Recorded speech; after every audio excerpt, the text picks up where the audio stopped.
Olá, meus queridos irmãos, sejam muito bem-vindos a mais um vídeo da nossa EBD Ponto a Ponto.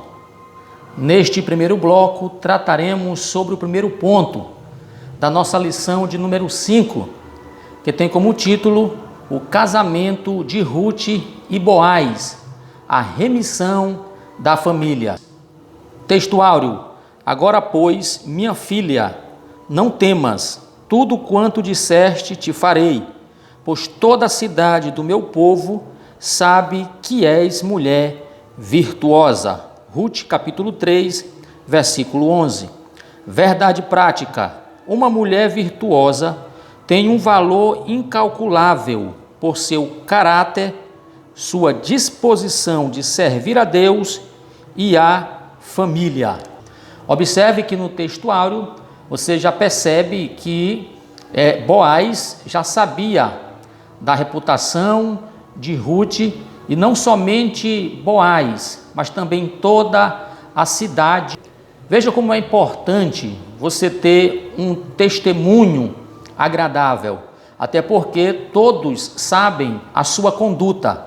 Tem pessoas que dizem assim: eu não estou me importando o que pensam de mim, o que importa é o que Deus pensa de mim. Na verdade, esse comportamento é errado. O próprio Senhor Jesus queria saber o que as pessoas achavam dele.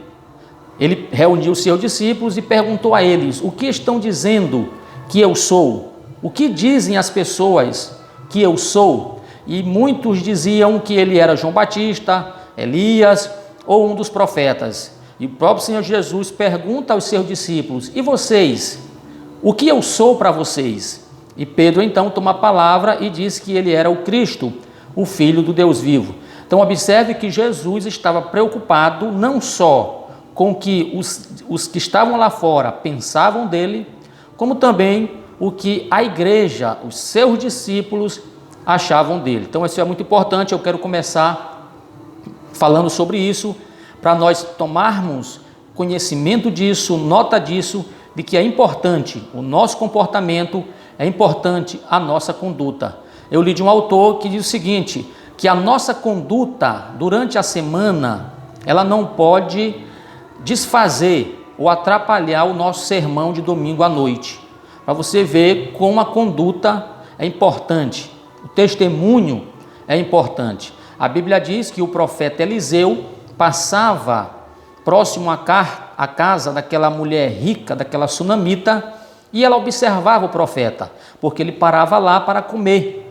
E ela disse ao seu marido: eu observo que este homem que passa por nós é um santo homem de Deus. Então observe que a observação dessa mulher fez com que ela entendesse de que aquele homem era um homem de Deus. E por causa disso, ela faz um quarto reservado para ele, coloca uma cama, coloca uma cadeira, uma mesa e um candeeiro, para que o profeta, quando passasse por ali, se hospedasse naquele quarto.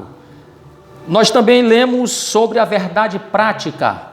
A verdade prática vai falar sobre a mulher virtuosa, que é, na verdade, um dos atributos de Ruth. Aqui entra 3 observações para uma mulher. Ela deve ser virtuosa, ela deve ter disposição para servir a Deus e servir a sua família. Como identificar uma mulher virtuosa? É bem verdade que Provérbios fala sobre a mulher virtuosa, mas aqui dentro dessa verdade prática você tem 2 características da mulher virtuosa. Primeiro, servir a Deus. Segundo, servir a família. Muitas só querem servir a Deus e esquecem da família, esquecem do marido, esquecem dos filhos, maltratam os filhos e desprezam o marido. Outras querem apenas agradar a família e se esquecem de Deus. Então observe que a balança ela deve estar nivelada. A mulher virtuosa é aquela que serve a Deus, mas também ela atende às demandas da sua família, do seu casamento. Ruth permaneceu no lugar da bênção. A colheita do trigo, da cevada já havia terminado. Então você percebe que havia alimento na casa de Noemi. A despensa já estava cheia, Havia suprimento necessário para suprir a necessidade de Noemi. Se Ruth quisesse, ela poderia sair de debaixo do teto de Noemi e viver a sua vida como ela bem quisesse. Mas não. Observe que Ruth, mesmo tendo alimento em casa, mesmo tendo o que ela precisava em casa, ela não saiu de debaixo das asas ou da proteção de Noemi. Ela ficou cuidando da sua sogra. Ela ficou dando assistência a Noemi, uma mulher já de idade que precisava de ajuda. Próximo de Noemi, Ruth recebe um conselho de uma mulher experiente, uma mulher vivida, uma mulher sábia.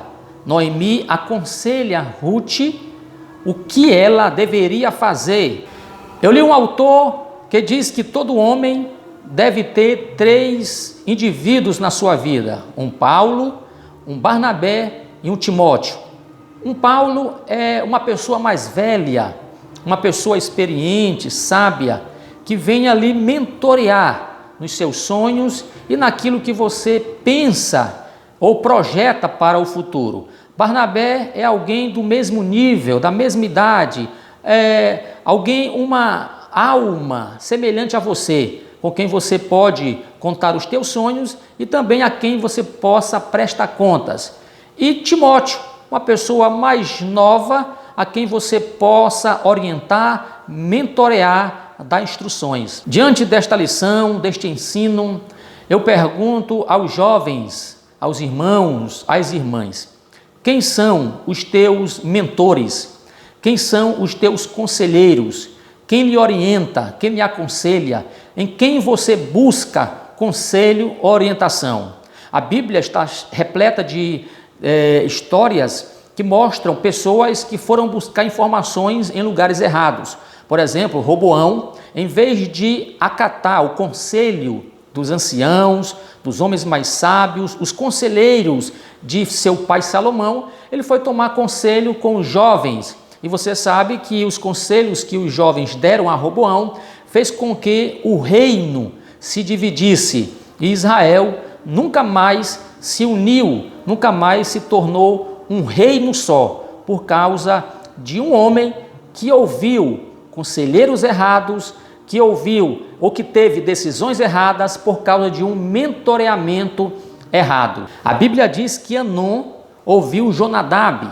Jonadab era uma pessoa perspicaz, era uma pessoa sagaz e deu orientação para Anon.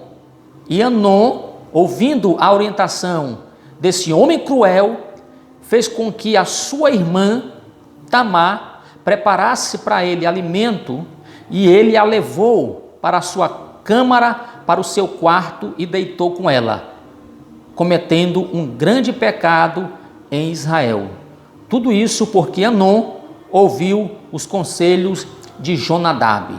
Fique com a palavra de Deus. A Bíblia diz no Salmo 1, versículo de número 1: bem-aventurado o homem que não anda no conselho dos ímpios. Deixe a palavra de Deus te guiar. Deixe a palavra de Deus te orientar. É claro também que tem pessoas sábias, pessoas que são, na verdade, guiadas por Deus e tem uma palavra de Deus, tem uma orientação certa, precisa, na hora exata, para que você tome a decisão certa. Então, procure os conselheiros da sua igreja, pessoas abalizadas na Bíblia, que têm intimidade com Deus e têm a presença do Espírito Santo.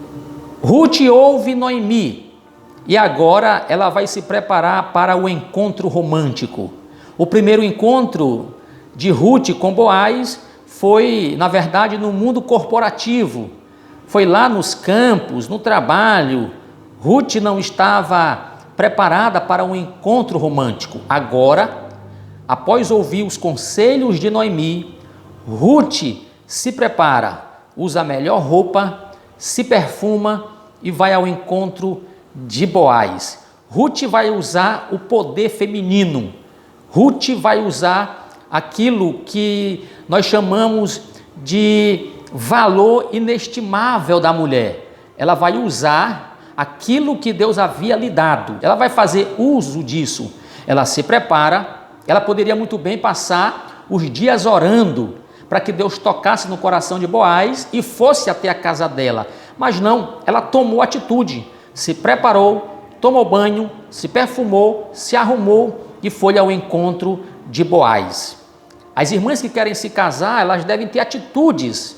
Tem atitudes, ore, espere em Deus, clame a Deus, peça a Deus, mas também tem que ter atitude, tem que ir em busca, tem que participar, tem que marcar encontros. É claro que você não vai se oferecer, mas deixe o jovem demonstrar o amor dele, o carinho dele, o afeto dele por você. Retribua a esse amor, retribua esse amor. No encontro, se prepare, pegue a melhor roupa, o melhor perfume, se apronte e vá ao encontro. Use o seu poder feminino, o seu charme para seduzir, para encantar, para deixar marcado aquele encontro. E eu tenho certeza que isso mexerá com o coração deste homem, com o coração deste jovem. Fica aqui o meu conselho aos nossos queridos amigos, nossos queridos irmãos solteiros. Na história de Ruth, você tem muitas expressões idiomáticas, que na verdade elas são apropriadas para aquele período, para aquele tempo, para aquele contexto. Existem algumas expressões idiomáticas. Por exemplo, a Bíblia diz que Ruth descobriu os pés de Boaz. Isso ali não é um relacionamento íntimo, isso não é um ato sexual. Quando Ruth descobre os pés de Boaz, isso era um sinal de submissão e demonstrava que ela desejava que ele fosse seu protetor e marido. Então esse é o significado de descobrir os pés. Não tem nada a ver com ato sexual, não tem nada a ver com relação sexual ou com orgia. Não, isso é apenas uma expressão idiomática. Aquele ato demonstrava isso. Você tem, por exemplo, outra expressão idiomática na Bíblia, que é cobrir os pés. Essa expressão significa fazer as necessidades fisiológicas. O próprio Saul, diz a Bíblia, que ele entrou na caverna e cobriu os pés. Na verdade, ele estava fazendo uma necessidade fisiológica. A expressão idiomática demonstra o que ele estava fazendo dentro daquela caverna. É interessante que neste encontro romântico de Ruth e Boaz, eles não pularam etapas. Eles não pularam etapas. A primeira etapa que eles não pularam foi a etapa do relacionamento ou da relação sexual. Isso não aconteceu. Alguém pode dizer assim, não, mas eles estavam em um quarto, ela estava deitada ao lado dele. Primeiro, ele não estava em um quarto, não. Ele estava próximo àquilo que ele havia colhido. Ele estava na eira, então não havia quarto ali. Ele escolheu o lugar para dormir e ali estava dormindo. Dormia junto com os funcionários, junto com os empregados, era na eira. E por isso que Noemi pediu para ela observar onde ele iria se deitar. Então ele se deitou ali junto com os trabalhadores, só que claro, um pouco mais distante. E foi lá que Ruth foi e descobriu os pés dele, mas ela não dormiu só com ele em um quarto. Que fique isso bem claro. Essa foi a primeira etapa que eles suportaram e não pularam. A segunda etapa foi que Boaz sabia que existia um homem que era, na verdade, o primeiro da fila, era o parente mais próximo. Então Boaz deveria esperar a sua hora, esperar a sua vez. Se o parente não quisesse, aí sim ele entraria para remir a terra e também cumprir a lei do levirato, assumindo o casamento com Ruth. Importante a gente observar isto porque tem muitas pessoas que não conseguem as coisas na vida porque vivem pulando etapas. Vivem pulando etapas. Pula etapa na área sentimental, pula etapas na área dos negócios, pula etapa na área eclesiástica e a sua vida nunca prospera, ele nunca vai para frente, porque quer pular etapas. A Bíblia diz no livro de Josué, capítulo 1, versículo 2, diz a Bíblia: Moisés, meu servo, é morto. Levanta-te, pois, agora, passa este Jordão, tu e todo este povo, à terra que eu dou aos filhos de Israel. Observe que, enquanto Moisés estava vivo, Josué não quis puxar o tapete de Moisés. Josué não quis o cajado de Moisés. Josué não quis a autoridade de Moisés. Pelo contrário, Josué, ele estava seguindo o processo, estava aprendendo com Moisés, recebendo orientação de Moisés. Quando Moisés morre, o próprio Deus chega para Josué e diz para ele: Josué, agora chegou a tua vez, agora chegou a tua hora, te levanta, te dispõe, tu vai fazer esse povo herdar a terra prometida. É interessante você não pular etapas, porque o tempo de Deus chega, o seu tempo chega. Se você pegar a história de Davi, você vai ver que Davi, ele foi consagrado rei dentro da sua casa por Samuel, mas ele esperou o tempo de Deus, ele não pulou etapas. Primeiro, você vai ver que quando Saul estava possesso, alguém foi procurar um jovem para tocar, e era quem? Davi. Davi foi para dentro do palácio, só que Davi não quis o trono naquele momento. Davi não quis tirar Saul do trono, nem matá-lo, embora soubesse que ele era o rei, o futuro rei, que ele tinha unção. Mas ele estava esperando o processo, esperando o tempo de Deus, não queria pular etapas. Quando Davi mata o Golias, o próprio Saul leva ele para morar dentro do palácio, mas mesmo assim o Davi não pulou etapas. Quando Saul perseguia Davi e entrou na caverna, alguém disse: te levanta, Davi, mata ele, Deus te entregou nas tuas mãos. Mas Davi foi lá e cortou apenas um pedaço da roupa de Saul, porque Davi sabia que o momento não era aquele, ele não poderia pular etapas, ainda havia um homem que Deus tinha colocado no trono, e enquanto ele estivesse lá, ele entenderia que não era o tempo dele, ele tinha que esperar o tempo dele. Espere o tempo de Deus, não pule etapas. Deus, ele não erra no seu relógio, o seu relógio não está adiantado nem atrasado, Deus sempre chega na hora certa. Então, meu querido irmão, não pule etapas, siga a ordem. Muito bem, meus queridos irmãos, chegamos ao final de mais um bloco da nossa EBD Ponto a Ponto. Eu espero você no segundo bloco, onde trataremos do segundo ponto desta lição. Que Deus abençoe a todos e até lá.